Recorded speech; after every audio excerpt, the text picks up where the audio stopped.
Shalom, shalom, peuple de Dieu. Heureux de vous retrouver encore en ce jour pour un moment dans la présence du Seigneur. Merci d'être avec nous aujourd'hui. Nous allons commencer par une prière pour dédier ce moment entre les mains du Seigneur. Prions. Seigneur Dieu des armées, nous voici encore devant toi, reconnaissant pour la grâce que tu nous as faite d'être devant toi, pour t'adorer, pour te glorifier, pour t'élever et pour écouter ta parole. Père, je prie pour que tu nous fasses du bien dans ta présence. Fais-nous du bien dans ta présence, Seigneur. Parle-nous. Je prie pour que tu nous règnes pour ce moment. Bénis-nous alors que nous t'adorons, Père éternel. Donne-nous le cœur de t'adorer et prépare nos cœurs à recevoir ta parole aujourd'hui. Nous abandonnons ce moment entre tes mains. Nous te le prions au nom de Jésus, notre seul Seigneur et Sauveur. Nous avons ainsi prié. Amen. Et Amen. Amen. Rejoignez-nous dans l'adoration. Nous allons chanter une seule chanson pour adorer le Seigneur avant que je partage la parole de Dieu avec vous. Chantons.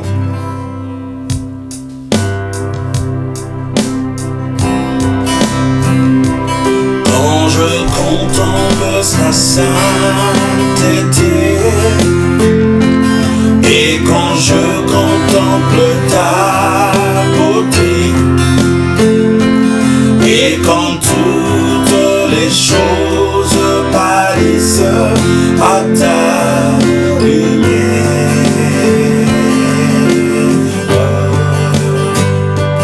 quand je trouve la joie près de ton cœur et quand je m'enveloppe de ton amour et quand toutes les choses pâlissent à ta lumière. Oh, je t'adore, oui, je t'adore.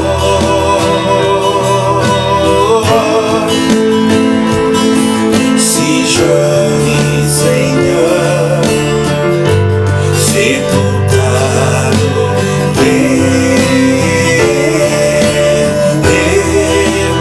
Oh, je t'adore, oui, je t'adore.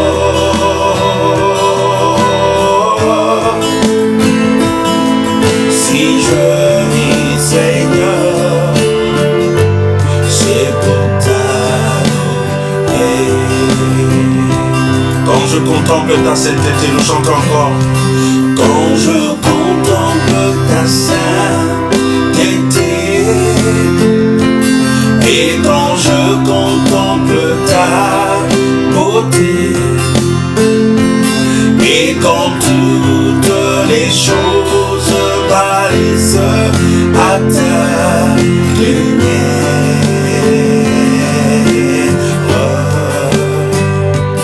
quand je trouve la joie près de ton cœur et quand je m'enveloppe de ton amour et quand toutes les choses pâlissent à ta lumière.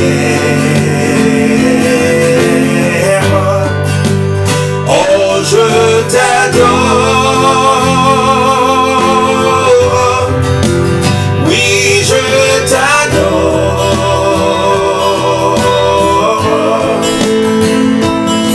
Si je dis Seigneur, c'est pour t'adorer.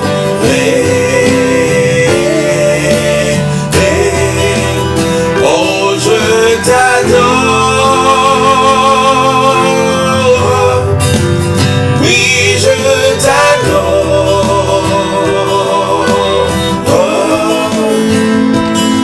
Si je dis Seigneur, c'est pour t'adorer.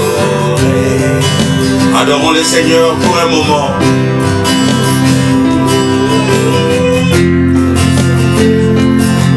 Alléluia. Adorons le Seigneur pour un moment. Nous t'adorons, Seigneur. Alléluia. Si je vis, c'est pour t'adorer. La raison de ma vie, la raison de mon existence est de t'adorer, Seigneur.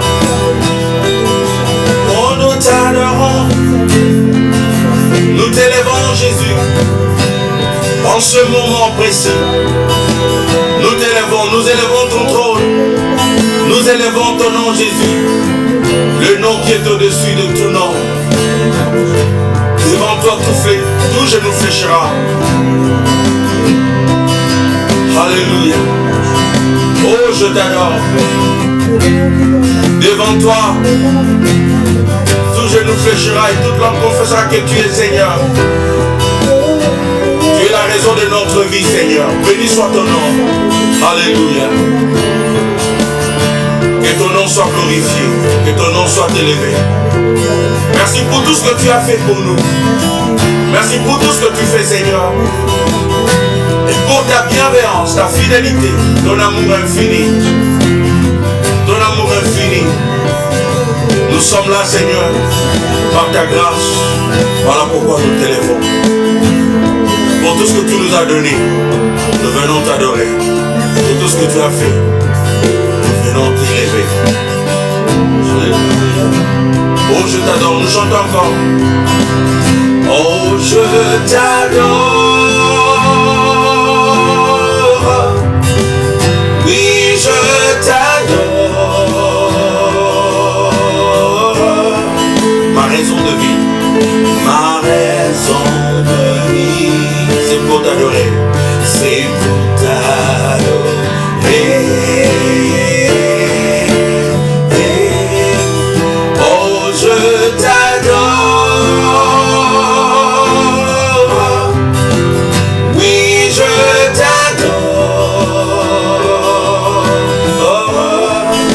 De vie, ma raison de vie, c'est pour t'adorer.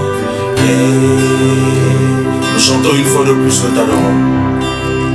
Oh, je t'adore.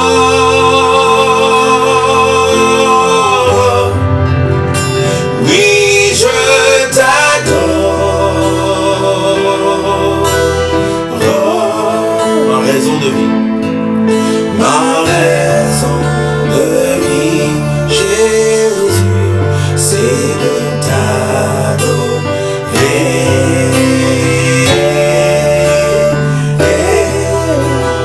Oh, je t'adore.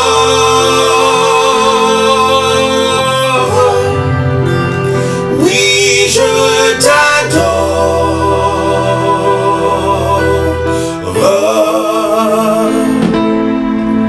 Ma raison de vie, c'est pour t'adorer.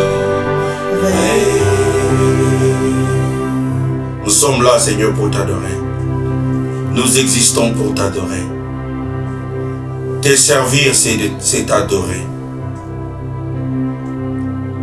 Être dans ta présence, c'est t'adorer. Sois loué à jamais. Sois béni pendant ce moment. Père, je prie pour que tu nous parles, que tu libères ta parole puissante, ta parole guérissante, ta parole qui transforme.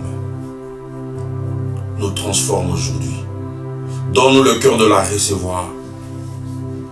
Nous te le prions au nom de ton Fils Jésus. Amen. Et amen. Que le Seigneur vous bénisse une fois de plus. Merci. Merci beaucoup. Heureux de vous retrouver aujourd'hui. Je vais partager la parole de Dieu sur qu'est-ce qui motive ta vie. C'est cela notre thème aujourd'hui. Qu'est-ce qui motive ta vie? Le motif derrière ton comportement, derrière ta prière, derrière tout ce que tu fais, derrière tout ce que nous faisons, il y a un motif, il y a une raison. Alors ma question, c'est qu'est-ce qui motive ta vie? Le motif est défini comme un élément d'ordre intellectuel qui est à l'origine de tout comportement. Un élément d'ordre intellectuel qui est à l'origine de tout comportement. Tout ce que nous faisons, tout notre comportement est dicté par un motif, par un élément d'ordre intellectuel. Nous pensons, nous réfléchissons consciemment comme aussi inconsciemment. Notre cerveau, pour autant que nous ne sommes pas morts, notre cerveau fonctionne et notre cerveau nous donne toujours des raisons pour faire des choses. Quand je pense prier, quand je pense prêcher maintenant, quand tu penses commencer un projet, quand tu penses faire quelque chose dans ta vie, qu'est-ce qui vous motive? Qu'est-ce qui vous motive? Le motif. Le motif est très important. Nous devons nous poser toujours la question, qu'est-ce qui me motive à faire ce que je suis en train de faire? Pourquoi je prie? Pourquoi je vais à l'église?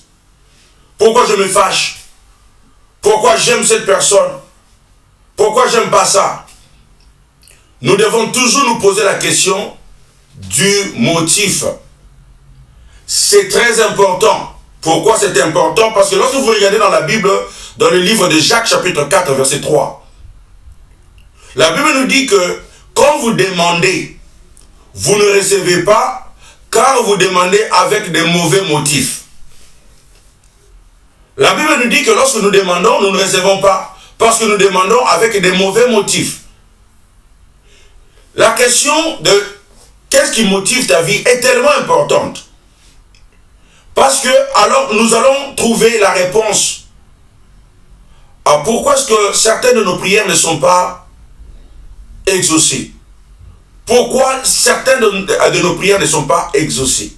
La Bible nous dit clairement que pour que notre prière soit exaucée, il faut que nous fassions cette prière-là avec des motifs qui soient valables. Lorsque nous n'avons pas de motifs qui soient valables, la prière ne peut pas être exaucée. Et c'est cela la clé. Je trouve que c'est tellement important. Parfois, nous venons dans la prière, nous empressons de prier, nous sommes pressés pour prier, nous sommes enthousiasmés pour prier. Mais est-ce que nous nous posons vraiment la question? Quel est le motif derrière cette prière-là? Pourquoi nous le faisons? Parce que lorsque vous connaissez le motif, parce que le motif est la condition de la réponse à ta prière. C'est important de savoir le motif. Il ne faut pas seulement dire que la prière est seulement spirituelle.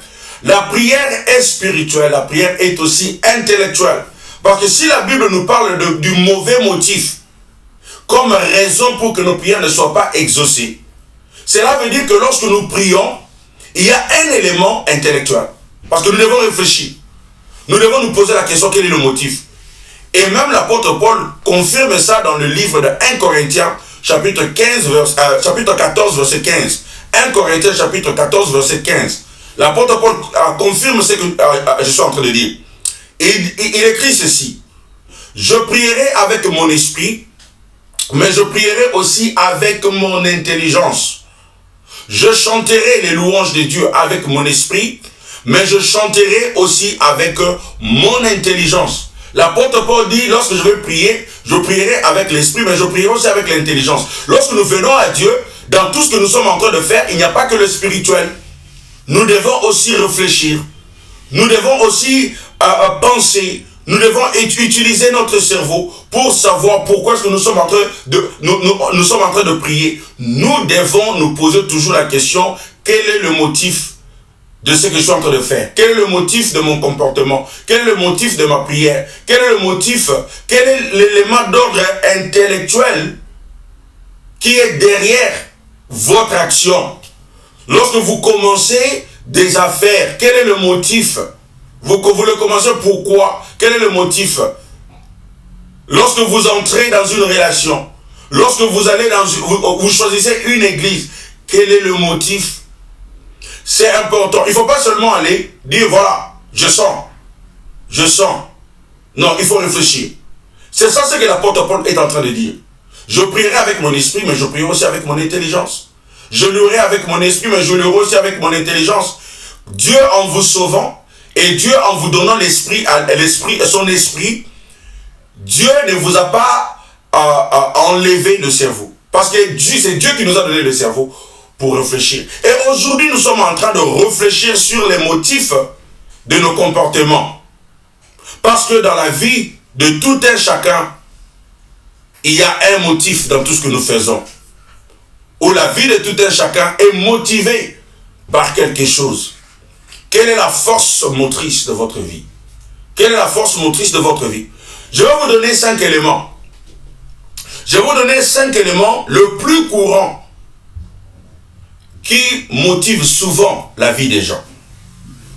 5 éléments le plus courant qui nous motivent souvent à faire des choses que nous faisons. Et ces éléments le plus courants sont les mauvais. Sont les mauvais motifs. En d'autres termes, je voudrais parler des mauvais motifs pour que lorsque nous connaissons des mauvais motifs, nous pouvons les enlever.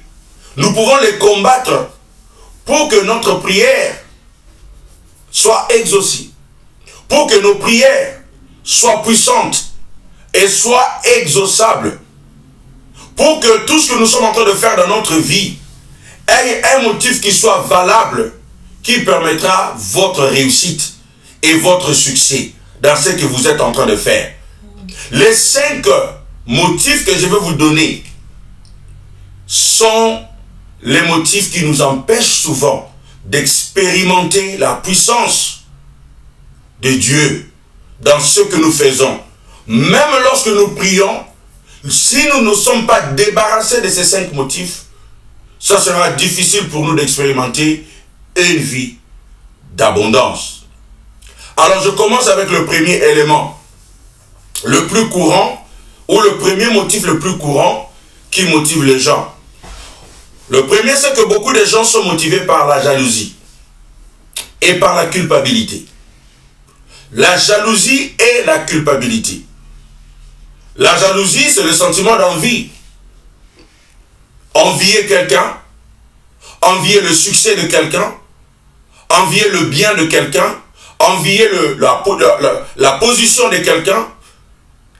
Et si nous sommes animés par la jalousie, c'est très difficile que Dieu exauce nos prières. Lorsque nous sommes en train de demander quelque chose à Dieu, lorsque nous faisons quelque chose, lorsque nous entreprenons quelque chose, nous devons toujours nous poser la question, est-ce que je suis motivé par la jalousie? Parce que la jalousie, parce que vous avez envie de ressembler ou d'avoir ce que cette personne-là a, d'être dans la position de l'autre personne-là, ça vous fait faire des choses. Vous savez, la jalousie fait faire les gens les choses qu'ils ne pouvaient pas faire ou qu'ils ne devraient pas faire. Lorsque vous enviez quelqu'un, lorsque vous enviez son statut, lorsque vous enviez sa position, lorsque vous enviez ce que la personne a, vous essayez de faire des choses pour soit ressembler à la personne ou avoir exactement la même chose que la personne. Lorsque vous êtes en train de prier, vous demandez à Dieu parce que vous avez vu quelqu'un. Vous avez vu quelqu'un avoir, ou quelqu'un qui a eu ce que vous êtes en train de demander à Dieu. Est-ce que ce que vous êtes en train de demander à Dieu n'est pas motivé par la jalousie? Parce que vous voulez ressembler à, parce que vous voulez être comme, ou parce que vous voulez avoir exactement ce que l'autre personne a fait. Voilà pourquoi c'est très dangereux de temps en temps de dire Seigneur, fais-moi ce que vous avez fait à cette personne-là. Parce que Dieu se demande, vous êtes en train d'envier cette personne-là. Fais-moi ce que tu as fait à cette personne-là. Donne-moi ce que tu as donné à cette personne-là. C'est comme des enfants. Lorsque vous avez acheté quelque chose pour un seul enfant, si vous en avez 2 ou 3, les autres veulent aussi que vous achetiez exactement la même chose. Les enfants se comportent comme ça et ils sont jaloux. Mais Dieu ne veut pas que nous soyons comme ça. Dieu ne veut pas que nous soyons des jaloux. Parce que Dieu distribue à chacun selon sa grâce. Dieu distribue à chacun selon sa grâce. Il fait à chacun selon sa grâce. Il donne à chacun selon sa grâce. Il ne nous donne pas tous les mêmes choses. Et même lorsqu'il nous donne les mêmes choses, il ne les fait pas toujours au même moment. Ton temps, ce n'est pas mon temps. Ton ami là, qui a acheté une voiture, ton ami là, qui a eu un mariage, ton ami là, devant qui vous le regardez ou vous la regardez comme si elle était ou il était en train de réussir, cet ami là, c'est son temps. Dieu peut faire exactement la même chose dans votre vie, mais il peut choisir le moment opportun de le faire. Mais Dieu ne le fait pas parce que nous avons envié quelqu'un et nous désirons exactement la même chose. Et nous demandons à Dieu, Seigneur, fais-moi, donne-moi ce que j'ai vu chez l'autre. La jalousie souvent nous tue. La jalousie souvent freine nos ministères, freine nos projets, nos entreprises, nos plans. Pourquoi vous avez eu un plan? Pourquoi vous commencez cette affaire-là? Parce que vous êtes jaloux d'un frère, d'une sœur, de quelqu'un qui fait aussi les affaires. La Bible nous dit dans Ecclésiaste chapitre 4, verset 4. J'ai vu que toute la peine que l'on se donne et tout le succès que l'on recherche dans une entreprise ne sont motivés que par la jalousie de l'homme vis-à-vis de son prochain. Cela aussi, c'est de la fumée et cela revient à poursuivre le vent. Ecclésiaste nous dit que toute la peine que se donnent les hommes, tout le travail que les hommes font, et même la recherche du succès, c'est une recherche qui est motivée par la jalousie. Par la jalousie. L'envie. L'envie. La Bible nous dit que vous priez et vous ne recevez pas parce que vous avez des mauvais motifs. Si cela est votre motif, si c'est ce qui motive votre vie, alors vous pouvez demander la même chose pour plusieurs années et ne pas la recevoir. Parce que Dieu sait que vous êtes en train de demander avec des mauvais motifs. Parce que vous êtes en train de jalouser quelqu'un. Dans l'église, dans le ministère, dans les affaires, combien des hommes et combien d'hommes et de femmes sont jaloux des uns et des autres. Vous le voyez même dans l'église. Même dans l'église. Les hommes et les femmes qui sont jaloux des ministères des uns et des autres. Des dons des uns et des autres. L'autre là, il a le don de la prophétie. Et l'autre n'a pas le don de la prophétie. Mais il combat la personne qui a le don de la prophétie. Et lorsqu'il prie à Dieu pour que Dieu lui donne exactement le même don. Parce qu'il trouve que le don là de la prophétie de cette soeur là ou de ce frère là, ça attire l'attention des gens vers ce frère là. Alors lui aussi, il veut l'attention.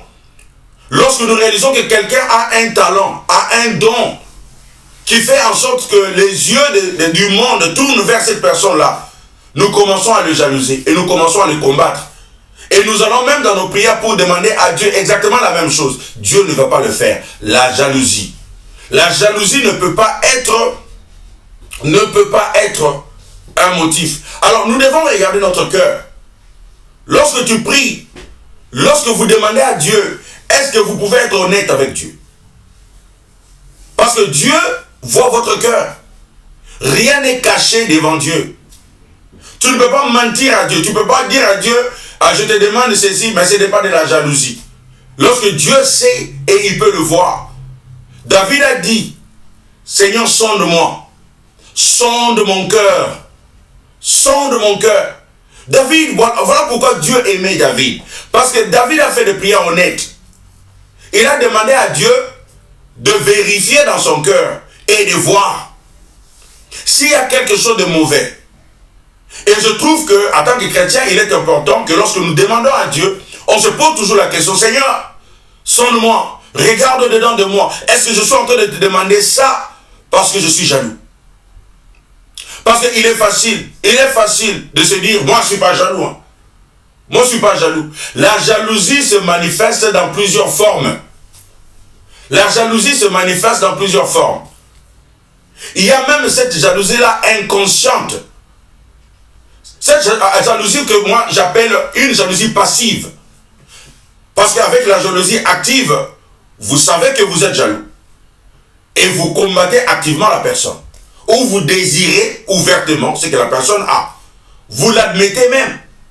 Mais il y a une autre jalousie qui est vraiment passive. Une jalousie qui se passe en vous, mais qui ne dit pas son nom. Qui ne dit pas son nom. Comment vous le savez? Quand le succès de l'autre, ça vous fait mal dans le cœur, ça vous fait très mal, vous savez que ça c'est la jalousie. Lorsque vous n'arrivez même pas à féliciter quelqu'un qui a fait quelque chose de bien, vous savez que vous êtes jaloux. Lorsque vous ne voyez que du négatif dans ce que la personne fait, il y a de la jalousie. On peut masquer ça. On peut dire, oh voilà, mais s'il faisait quelque chose de bon, moi je vais l'accepter. Dans la vie, personne n'est totalement mauvais. Ou personne n'est totalement mauvais. Personne n'est totalement bon. Il n'y a pas quelqu'un qui soit 100% bon. Il n'y a pas quelqu'un qui soit 100% mauvais. Il y a toujours un élément de bonté, je vais dire, en nous. Il est vrai qu'il y a des gens qui sont beaucoup plus mauvais que les autres. Il y a des gens qui sont beaucoup plus bons que les autres. Mais il y a toujours un pourcentage de bons dans tout et chacun de nous. Il y a aussi un pourcentage de mauvais dans chacun de nous. Alors, si nous devons être équilibrés et ne pas parler des gens ou ne pas jalouser les gens, alors nous devons toujours chercher à être équilibrés dans notre jugement des gens. Nous ne devons pas être trop sévères envers les gens. Nous ne devons pas toujours critiquer les gens. Si vous devez critiquer quelqu'un, alors vous devez aussi choisir les points positifs de la personne. Parce que vous êtes en train de combattre la jalousie en vous-même. Parce que ça, c'est quelque chose que vous devez combattre en vous-même. C'est une démarche active. Ce n'est pas Dieu qui va enlever la jalousie en vous. C'est vous qui devez combattre la jalousie en vous. Parce que, n'oubliez pas, c'est un élément d'ordre intellectuel. Ça, c'est pas spirituel. Ça, c'est pas spirituel. Ça, c'est un élément d'ordre intellectuel. Un élément d'ordre intellectuel qui a un impact sur les résultats de nos prières. Imaginez-vous. Spirituellement, ça va. Vous connaissez les versets bibliques. Vous connaissez les passages bibliques. Spirituellement, ça va. Vous connaissez les principes de la prière. Vous connaissez comment on prie. Spirituellement, ça va. Mais intellectuellement, maintenant, le motif de vos prières, est-ce qu'il n'y a pas la jalousie en vous? Il n'y a pas la jalousie en vous. Voir quelqu'un d'autre, quelqu'un qui fait exactement la même chose que toi, qui est en train de réussir, qui est en train de monter, et toi tu souffres. Tu te demandes, mais comment lui il réussit, moi je ne réussis pas. Et tu vas dans la prière et tu gênes. Mais tu es en train de gêner parce que tu as vu l'autre là réussir. Il ne joue pas comme un exemple, mais il devient quelqu'un, un objet d'envie. Nous l'envions. Et Ecclésiaste nous dit que tout ce que nous recherchons dans la vie, la plupart des choses que nous recherchons dans la vie est motivée par la jalousie. Je parlais de la jalousie et de la culpabilité. La culpabilité. Beaucoup de gens sont motivés ou animés par la culpabilité. Ils passent toute leur vie à fuir les regrets. Les regrets du passé. Ils passent toute leur vie à cacher leur honte. Ils demandent à Dieu pardon pour les mêmes péchés à maintes reprises. Ils demandent à Dieu pardon pour ses propres péchés. Et ils demandent à Dieu pardon pour les péchés d'hier. Il demande à Dieu pardon pour les péchés qu'il a fait lorsqu'il était encore enfant. Il demande à Dieu pardon pour les péchés de ses parents. Il demande à Dieu pardon pour les péchés de ses grands-parents. Il demande à Dieu pardon pour les péchés de ses arrière-parents. Il passe toute sa vie. Tout ce qu'il est en train de faire, motivé par les liens héréditaires, par ce que les arrières et les arrière-parents ont commis, ont fait. Et ils confessent. Et ils confessent. Et il confesse à maintes reprises et à maintes reprises. Tout ce qu'il est en train de faire, et même ses prières sont motivées par ça. Il va jeûner, il va faire le combat spirituel, il va faire toutes ces choses parce qu'on lui a dit, vous êtes comme ça à cause de votre passé. Vous êtes comme ça à cause de votre passé. Votre passé vous suit. Votre passé est avec vous. Vous êtes comme ça à cause de ce que vos parents ont fait. Vous êtes comme ça à cause de ce que vos arrière-parents ont fait. Et ces gens sont animés par la culpabilité. La culpabilité des choses qu'ils ont faites et la culpabilité de ceux qui n'ont jamais fait. Ils n'étaient même pas encore nés. Tout ce qu'ils font, c'est la culpabilité. Laisse-moi vous dire quelque chose. C'est vrai que notre passé est avec nous. Nous sommes des produits de notre passé. En d'autres termes, quand quelqu'un vous voit, vous portez les gènes de vos parents. Et certains de nous ressemblent à leurs parents. On peut voir leurs parents au travers d'eux, au travers de ce qu'ils sont. Ça, c'est vrai. Mais nous ne pouvons pas être prisonniers de notre passé. Je vais encore le clarifier. Vous ne pouvez pas vous débarrasser de votre passé, mais vous pouvez vous rendre libre de votre passé. Il y a des choses les choses qui nous ont choisis. Nous n'avons pas choisi cela. Nous n'avons pas choisi de naître des parents que nous avons. Nous n'avons pas choisi de passer par ce que nous devions passer dans notre passé. Il y a des gens qui n'ont pas fait qui n'ont pas choisi. Ils n'ont pas choisi de tomber enceinte. Ils n'ont pas choisi de passer par ce qu'ils ont passé dans le passé. C'est pas leur choix. C'est pas nécessairement de leur décision. Mais aujourd'hui, vous avez le choix de vous libérer de ce passé-là. Vous avez le choix de vous libérer de ce passé-là. Écoutez ce que David est en train de dire dans Psaume chapitre 32, versets 1 à 2. David dit, heureux c'est lui à qui la transgression est remise, à qui le péché est pardonné. Heureux l'homme à qui l'Éternel n'impute pas d'iniquité, et dans l'esprit duquel il n'y a point de fraude. Heureux ceux à qui la transgression est remise.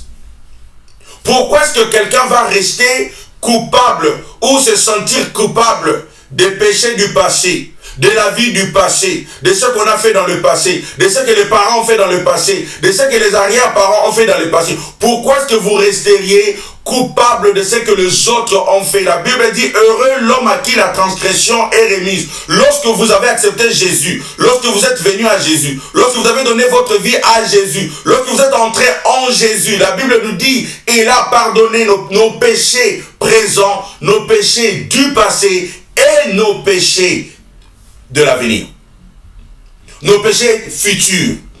Il a pardonné. Et la Bible dit heureux. Ça veut dire que réjouissez-vous. Réjouissez-vous. Ne soyez pas motivés par votre passé. Ne soyez pas motivés par ce qui s'est passé. Mais soyez plutôt heureux. Soyez plutôt contents. Réjouissez-vous parce que vous êtes pardonnés et vous êtes affranchis. Amen. La Bible dit que vous connaîtrez la vérité et la vérité vous affranchira. Et la vérité, c'est Jésus. Il est venu nous affranchir des liens du passé. La liberté, c'est à vous de le choisir. Vous choisissez d'être libre et de se dire, moi je n'ai rien à voir avec cet homme-là, cet homme-là que je fus. Je n'ai rien à voir avec cette femme-là que je fus. Je n'ai rien à voir avec ce que mes parents ont fait. Je n'ai absolument rien à voir. Si par mes parents, la malédiction est entrée, alors par moi, la bénédiction va entrer. Amen. Et par moi, la gloire va venir. La Bible dit que par un seul homme, la mort est entrée par Adam, et par un seul homme, la vie a été donnée. La vie a été donnée.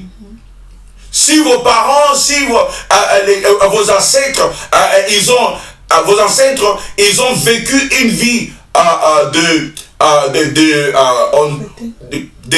de fétiche, de la sorcellerie, ils ont fait ces histoires-là dans le passé. Si par eux les ténèbres sont entrées dans votre famille, oh, par toi, la lumière doit entrer. Amen. Mais le problème, c'est que au lieu que vous utilisez cette lumière que Jésus vous a donnée, vous restez encore captif et vous êtes motivé dans ce que vous faites. Vous donnez toujours les excuses. Moi, ma vie ne marche pas parce que mes ancêtres ont fait ceci. Moi, les choses ne marchent pas parce que mes parents ont fait ceci.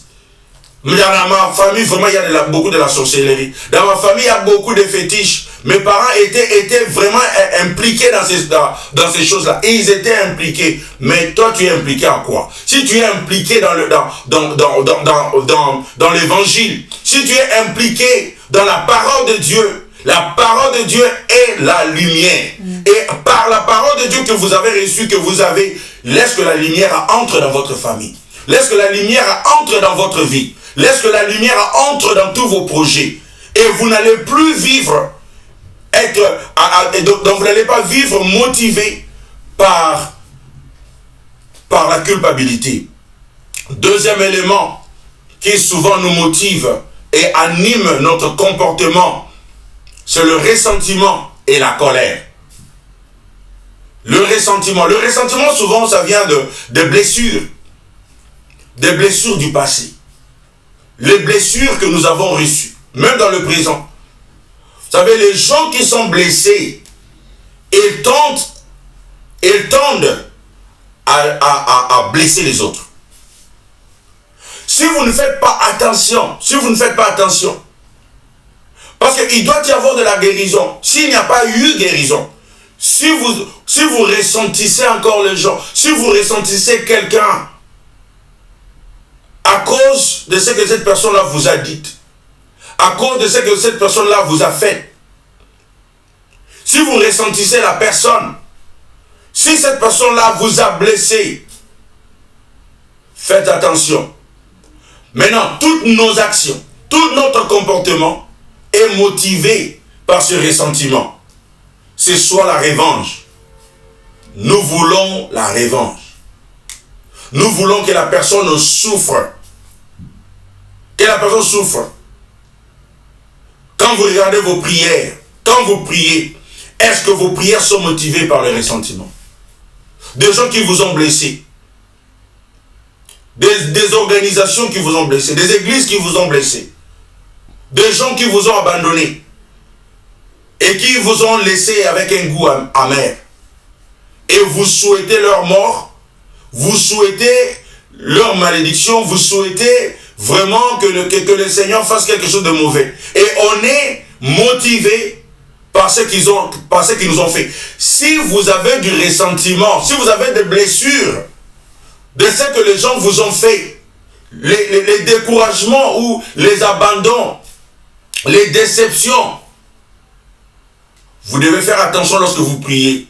Parce que si vos prières sont motivées par ce ressentiment, alors la Bible dit, vous n'aurez pas de réponse. Si vous avez une entreprise,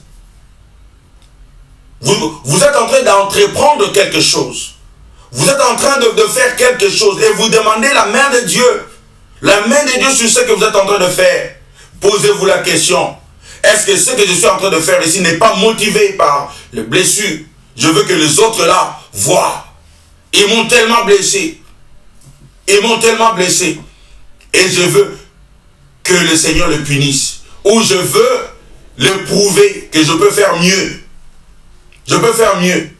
Et lorsque nous sommes motivés par le ressentiment, nous nous retrouvons toujours dans les grands problèmes. Pourquoi? Parce que lorsque nous attendons à ce que le Seigneur nous délivre, le Seigneur vous dit, vous devez d'abord vous débarrasser de ces ressentiments-là. Vous devez d'abord vous débarrasser de cette amertume-là. Vous devez vous débarrasser de cela. Est-ce que vous êtes motivé par le ressentiment et la colère? Lorsqu'on est blessé, lorsqu'on est blessé, on veut blesser les autres. On veut en rendre compte de ce que les gens nous ont fait. Il y a des gens qui intériorisent cette colère. Ils intériorisent ça. Vous verrez des gens qui sont devenus très retirés.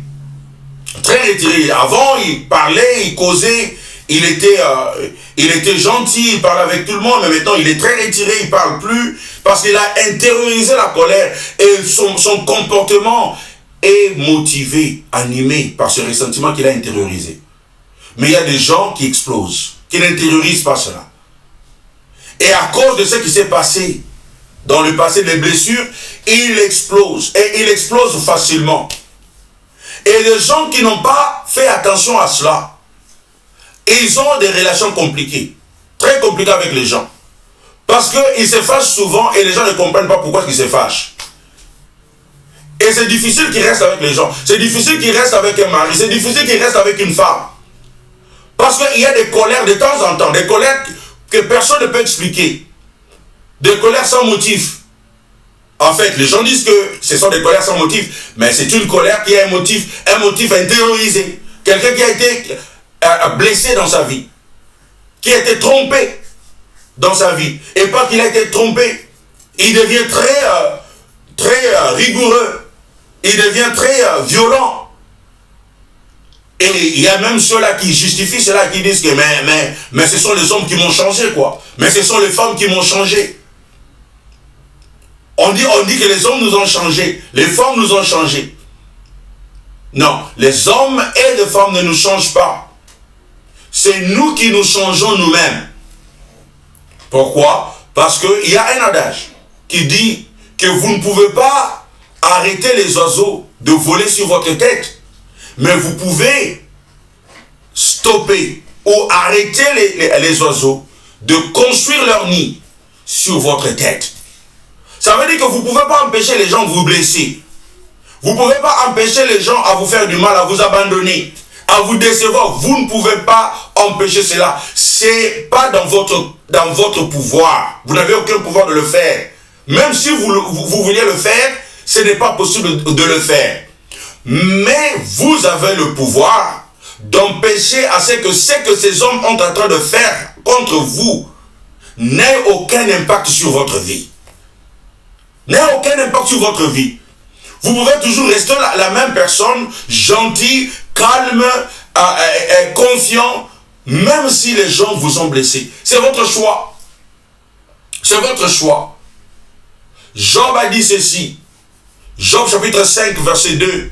Job a dit, l'insensé périt dans sa colère. L'insensé périt dans sa colère. En d'autres termes, la colère ou le ressentiment fait plus de mal à la personne qui en a ou à la personne qui l'a. La colère ne fait pas du mal aux personnes envers qui vous exprimez cette colère-là. Oui, ces personnes-là peuvent être blessées, mais vous serez blessé encore plus. Encore plus. Voilà pourquoi Job chapitre 5, 2 dit, l'insensé périt dans sa colère. Tu vas périr dans la colère. Le point numéro 3. De nombreuses personnes sont poussées par la peur. La peur, c'est un autre motif. C'est quelque chose qui nous motive. Qui nous motive. Imaginez ça, la peur. Les gens qui sont motivés par la peur. Moi, en tant que pasteur, je vois ça souvent. Lorsqu'il y a eu la pandémie, vers le mois de mars, lorsqu'on a tout fermé et que les résultats, les statistiques étaient vraiment dans le rouge, lorsqu'il y avait les nouvelles des gens qui mouraient, des milliers de gens qui étaient contaminés, ainsi de suite, en tant que pasteur, je pouvais voir les membres de l'église, des gens qui exprimaient la peur, et les gens qui me demandaient, pasteur, on doit organiser la prière en ligne, on doit organiser la prière en ligne. Vous savez de quoi je parle? Vous savez de quoi je parle? Combien de vous ont eu de prières en ligne pendant le moment de confinement? Parce qu'ils avaient tellement peur, tellement peur. La peur nous fait faire des choses. La peur nous fait faire des choses que nous ne pouvons pas faire en temps normal. Moi, je prêche toujours à ceci. La prévention, c'est mieux que la guérison ou le cure. Mieux vaut prévenir que guérir, dit-on. Il faut prier avant qu'il y ait l'événement. Il faut prier avant qu'il y ait la pandémie. Mais lorsque la pandémie est là, les enfants de Dieu, ils restent assurés. Ils restent protégés. Ils restent sereins. Parce qu'ils savent que la main de l'Éternel est sur eux. Vous n'avez pas à organiser de prières spéciales pour combattre cela. C'est cela, être motivé par la peur. Se réveiller pendant la nuit et commencer à prier parce que vous avez peur. Parce que vous avez peur. On prie parce qu'on a peur des démons. La peur ne peut pas marcher avec la foi. Qu'est-ce qui motive votre vie? Qu'est-ce qui motive votre prière? Est-ce que c'est la peur des sorciers? La Bible nous dit que l'un enfant de Dieu ne peut pas avoir peur des sorciers. Ne peut pas avoir peur de ceux qui servent dans les ténèbres, parce que vous êtes dans la lumière et vous êtes cachés dans le sang de Jésus. Vous n'avez aucune peur, vous ne pouvez avoir aucune peur. David a dit, l'Éternel est ma lumière. De qui aurais-je peur? L'Éternel est mon salut. De qui aurais-je peur? De qui aurais-je peur? Ça, ce sont les paroles d'un homme qui était tellement confiant en qui il était. De qui? De qui? De quoi? De quoi? De la pandémie? De finances? De la condition économique, sociale? Du manque de travail? Lorsqu'il y a le travail, on prie moins. Et lorsqu'on a commencé à licencier, on a commencé à perdre le travail, on commence à gêner. Vous gênez pourquoi? Quelle est la raison de vos jeûnes? Quel est le motif? La peur. J'ai peur de perdre ceci. J'ai peur de mourir. La peur devient le motif de nos comportements. Et ça, c'est mauvais. Et ça, c'est mauvais. Parce que la Bible nous dit dans 1 Jean chapitre 4, verset 18, que la crainte n'est pas dans l'amour. Et l'amour parfait, la Bible dit, l'amour parfait bannit la crainte. L'amour parfait bannit la crainte. L'amour parfait bannit la crainte et la peur. La peur, la crainte ou l'angoisse, ce sont les synonymes. Et les personnes angoissées manquent souvent de grandes opportunités. Parce qu'elles ont peur de s'aventurer. Les personnes angoissées, elles jouent souvent la sécurité. Ils évitent des risques. Les gens qui ont peur, ils n'arrivent même pas à essayer. Ils n'essayent pas. Ils n'essayent pas de nouvelles aventures. Ils n'essayent pas de nouveaux plans, de nouveaux projets. Ils n'essayent même pas de s'aventurer sur des domaines, sur des choses qu'ils ne maîtrisent pas. Mais on ne réussit jamais la vie si on est motivé par la peur. Et nos prières resteront sans effet, sans efficacité, parce que nous faisons des prières animées par la peur. Quatrième élément, de nombreuses personnes sont motivées par le matérialisme. Le désir d'acquérir plus est leur objectif. Ils veulent en avoir plus. Ils sont motivés par la possession, par avoir beaucoup de choses. Et ils trouvent que pour eux, leur valeur dépend de ce qu'ils ont, de ce qu'ils doivent avoir en termes de matériel. Et ils travaillent nuit et jour pour s'offrir cette nouvelle voiture-là, pour s'offrir ce nouveau portable, pour s'offrir ce nouveau, je ne sais pas quoi, les habits, les nouveaux habits, les chaussures. Et ils travaillent nuit et jour. Ils ont même oublié leur propre spiritualité. Ils ont oublié leur relation avec Dieu. Ils ont négligé leur relation avec Dieu, tout simplement à cause du matériel. Ils ont abandonné même leur famille. Ils ont négligé, je vais même dire. Ils ont négligé leur mariage à cause du matériel. Et combien de gens nous avons vus détruire leur mariage, bien qu'ils ont réussi la vie. Ils ont réussi la vie en termes de carrière, de profession, de l'argent. Ils ont de l'argent, ils ont des maisons, ils ont des voitures, ils ont du matériel. Ils ont ce que beaucoup de gens vont envier. Mais leur vie familiale, un échec total. Leur vie spirituelle, un échec total. Parce qu'ils sont motivés par le matériel. Lorsque nous sommes motivés par le matériel, nous aurons de problèmes même devant Dieu. Luc chapitre 12 verset 15 nous dit, c'est Jésus qui parle ici. Et il dit, gardez-vous avec soin de toute avarice, car la vie d'un homme ne dépend pas de ses biens, fût-il dans l'abondance. Et 1 Jean chapitre 2 verset 16 nous dit, car tout ce qui est dans le monde, la convoitise de la chair, la convoitise des yeux et l'orgueil de la vie, ne vient point du Père, mais vient du monde. Et encore, Hébreux chapitre 13 verset 5, la Bible nous dit, ne vous livrez pas à l'amour de l'argent. Contentez-vous de ce que vous avez, car Dieu lui-même a dit, je ne te délaisserai point et je ne t'abandonnerai point. Laisse-moi terminer avec le cinquième élément. Cinquième élément, le cinquième motif, de nombreuses personnes sont motivées par le besoin d'approbation. Sont motivées par le besoin d'approbation. Ils permettent aux attentes des autres de contrôler leur vie. Ils permettent aux attentes des autres de contrôler leur vie. Tout ce qu'ils font, ils le font attendant l'approbation des autres. On attend à ce que les gens nous disent, c'est bon. Alors nous sommes contents. Si personne ne dit rien, alors nous ne sommes pas contents. Nous avons des gens qui s'habillent bien et ils attendent à ce que les frères et sœurs puissent lui dire, oh, tu es bien habillé. Et parce que personne n'a dit, tu es bien habillé, il se fâche. Il se fâche. Et il appelle tout le monde des jaloux. Oui, bien sûr, peut-être qu'ils sont animés par la jalousie.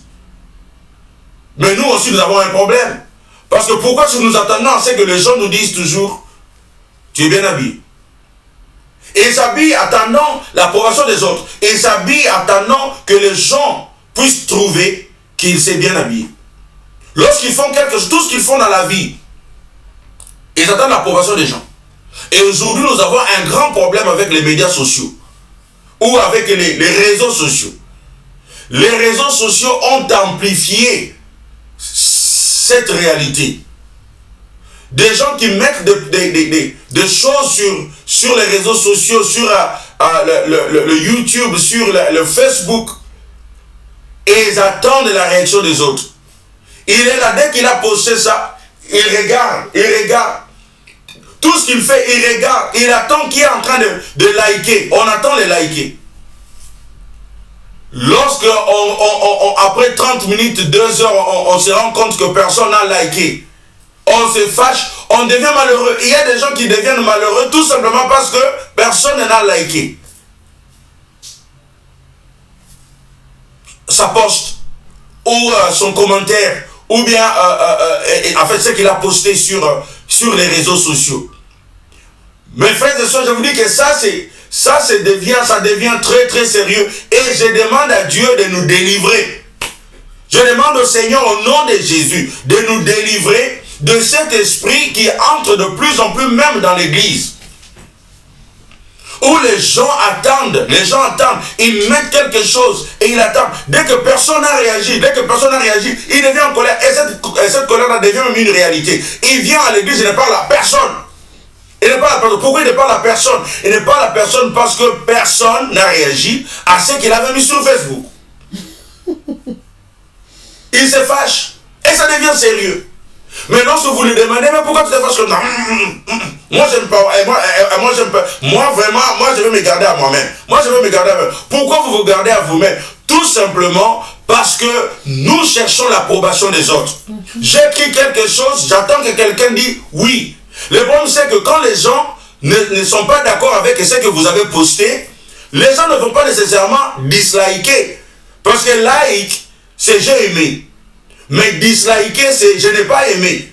Mais il y a beaucoup de gens qui se sentent inconfortables de cliquer sur j'ai pas aimé. Parce qu'ils vont vous embarrasser. Alors ils ont préféré de ne pas cliquer. C'est quoi la meilleure des choses? C'est de cliquer j'ai pas aimé ou de ne rien cliquer. Ou de ne rien cliquer. Alors quand les gens n'ont rien cliqué, pourquoi vous fâchez? Parce que vous voulez à tout prix que les gens acceptent ce que vous êtes en train d'écrire. À tout prix, ce que vous postez. Les gens qui sont motivés par l'approbation des autres. Par l'approbation des autres.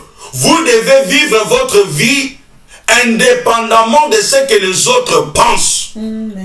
Indépendamment de ce que les autres pensent de vous, vos idées, pour autant que vous êtes convaincu de ces idées-là, alors qu'il y ait plusieurs personnes qui sont d'accord avec vous, qu'il n'y ait personne qui soit d'accord avec vous, vous maintenez vos idées et vous êtes content de ce que vous êtes. Nous perdons notre confiance en nous-mêmes. Notre confiance en nous-mêmes. Parce que personne ne nous dit. Parce que personne ne nous dit. Nous sommes devenus accros de ces médias sociaux. Lorsque vous mettez une photo, vous attendez que les gens écrivent.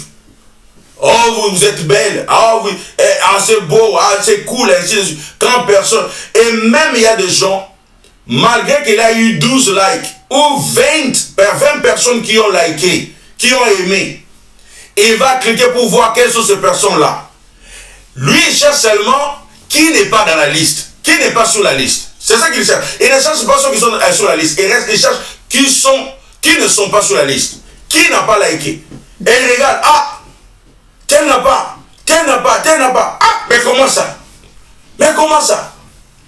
Maman, papa, vous avez oublié les 20 personnes, les 30 personnes qui ont aimé. Vous vous concentrez seulement sur l'approbation d'un homme, l'approbation d'une femme, l'approbation d'une personne que vous estimez qu'il devrait vraiment faire ça. Et nous commençons à haïr les gens. Vous savez qu'il y a même des gens qui sont innocents. Parce qu'une réalité que nous devons savoir, c'est que ce que nous mettons là sur le Facebook, dans son système, ça trie. Ça ne montre pas à tout le monde au même moment. Il y a de vos amis qui vont voir ça instantanément. Il y a de vos amis qui vont voir ça 30 minutes après. Il y aura même des amis qui vont voir ça 2 jours, 3 jours, 4 jours après. Il y aura même de vos amis qui vont carrément rater cela parce que il n'avait pas le temps, il était en train il était sur Facebook, mais donc il n'a pas fait attention à tout ce qui était écrit. Mais nous sommes devenus aigris. Nous sommes devenus en colère contre ces amis-là. Mes frères, écoutez ce que la Bible dit dans Galates chapitre 1 verset 10. La Bible dit, et maintenant, est-ce la valeur des hommes que je désire? Écoutez cette question. Et maintenant, est-ce la valeur des hommes que je désire ou celle de Dieu? Est-ce que je cherche à plaire aux hommes? Si je plaisais encore aux hommes, je ne serais pas serviteur de Christ. Si je plaisais encore aux hommes, c'est le livre des Galates. Si vous cherchez à plaire aux hommes, si vous cherchez l'approbation des hommes, vous ne serez jamais serviteur de Dieu. Et toi et moi, nous sommes appelés à être des serviteurs et des servants de Dieu. Nous sommes appelés à vivre, à écouter Dieu et à faire ce que Dieu nous a dit. Le problème, c'est que quand Dieu nous dit quelque chose, ce n'est pas nécessairement ce que les hommes et les femmes vont accepter. Ils ne vont pas nécessairement être d'accord avec ça. Mais vous devez maintenir ce que Dieu vous a dit. Colossiens chapitre 3, verset 23 nous dit, tout ce que vous faites, faites-le de bon cœur, comme pour le Seigneur et non pour des hommes. tout ce que vous faites, faites-le de bon cœur. Vous le faites tout simplement parce que vous voulez le faire. Ce n'est pas mauvais de mettre quelque chose sur les médias sociaux. Mais vous ne mettez pas pour les hommes. Évitez de mettre ça pour les hommes, parce que quand vous mettez ça pour les hommes, vous allez attendre l'approbation des hommes. Et quand vous attendez l'approbation des hommes, vous serez toujours déçus. Vous serez toujours déçus. Je vous garantis. Vous allez dire, ah mais comment on peut mettre quelque chose sur les réseaux sociaux et ne pas mettre ça pour les hommes? Mais bien sûr, c'est un choix. C'est un choix que vous faites pour ne pas tomber dans le piège. C'est un choix. Il y a des gens qui ont totalement quitté les médias sociaux. Oh, moi je ne veux pas entrer dans ces histoires-là. Ça c'est mon choix aussi. Mais si vous ne pouvez pas, vous ne voulez pas quitter, parce qu'il y a des gens qui ne veulent pas quitter, parce qu'ils veulent voir aussi ce que les autres mettent. Alors si vous ne voulez pas quitter, restez dans les médias sociaux, mais ne réagissez pas. Ne devenez pas accro à l'approbation des autres. Ça, c'est une preuve de caractère. Et je dis même, c'est un test de caractère. Et beaucoup de nous chrétiens, nous sommes testés en ce temps de la fin avec ces médias sociaux. Comment nous nous comportons et comment nous allons garder notre caractère. Laisse-moi terminer avec Proverbe chapitre 29, verset 25. Proverbe chapitre 29, verset 25. La Bible nous dit, la crainte des hommes tend un piège, mais celui qui se confie en l'Éternel est protégé. La crainte des hommes tend un piège. Si vous commencez à attendre l'approbation et vous avez peur de ce que les gens vont dire, de ce que les gens vont penser, c'est un piège. C'est un piège. Vous n'irez jamais de l'avant. Que le Seigneur nous délivre de ces 5 fléaux, de ces 5 motifs qui empêchent à nos prières d'être exaucées, qui empêchent à nos vies d'évoluer, qui empêchent à ce que nous ayons la joie complète dans le Seigneur. Que le Seigneur vous bénisse au nom de Jésus. Amen et Amen. Laisse-moi prier pour terminer ce moment. Seigneur Dieu des armées, je prie pour tout un chacun de nous. Tous ceux qui ont suivi ce message, tous ceux qui ont écouté ce message, Père, je prie pour que tu nous délivres. Aide-nous et donne-nous la force, Seigneur, dans notre caractère, de combattre, Seigneur, ces motifs qui empêchent notre développement, qui empêchent, Seigneur, notre succès, notre percée, ces choses qui nous empêchent d'expérimenter ta grandeur, Seigneur. Délivre-nous de ces choses, Seigneur. Aide-nous, Père éternel, à nous examiner nous-mêmes et à regarder au-dedans de nous et à voir quels sont les motifs qui motivent notre vie. Je te le prie au nom de Jésus. Amen et Amen. Que le Seigneur vous bénisse et je prie pour que je vous retrouve la semaine prochaine.